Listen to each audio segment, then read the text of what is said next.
గౌరవనీయులైన ప్రధానోపాధ్యాయునికి, ఉపాధ్యాయులకు, నాతోటి విద్యార్థులకు గణిత దినోత్సవ శుభాకాంక్షలు. ఉద్దంతులే పరిష్కరించలేని గణిత సమస్యలను తన అపార మేధా సంపత్తితో చిట్కలోనే పరిష్కరించి వారి నుంచి ప్రశంసలు అందుకున్న వారి ఫెల్లో ఆఫ్ డిగ్రీని పొందిన మన తొలి భారతీయుడు శ్రీనివాస రామానుజన్. అందుకే ఆయన పుట్టిన రోజును జాతీయ గణిత దినోత్సవంగా జరుపుకుంటున్నాము.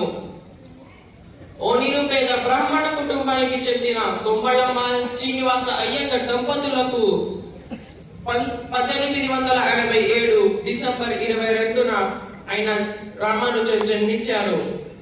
ఐలర్ నియమాలను, త్రికోణమితికి చెందిన సమస్యలను సాధించారు.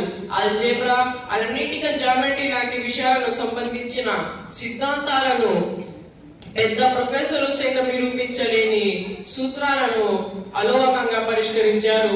1909లో జానకి అమ్మను రామానుజన్ వివాహం చేసుకున్నారు. భారతదేశం గొప్పతనాన్ని ప్రపంచానికి చాటిన రామానుజన్ 1920 ఏప్రిల్ 26న తన 33వ ఏట కన్ను మూశారు. ఆయన రాసిన మ్యాజిక్ స్క్వేర్, ప్యూర్ మ్యాథ్స్ చెందిన number theory, math data functions చాలా ప్రసిద్ధి పొందాయి. ఆయన ఒక భారతీయుడిని చెప్పడానికి నేను చాలా గర్విస్తున్నాను. లెక్కల యొక్క భర్తం బట్టి ఆ లెక్కల్లోనే మంత్రాలను వెతికి ఆ మంత్రాలే మా జీవిత గమనమే లెక్కలని, లెక్కలు లేని ప్రపంచం లేదని ఆయన తెలిపారు.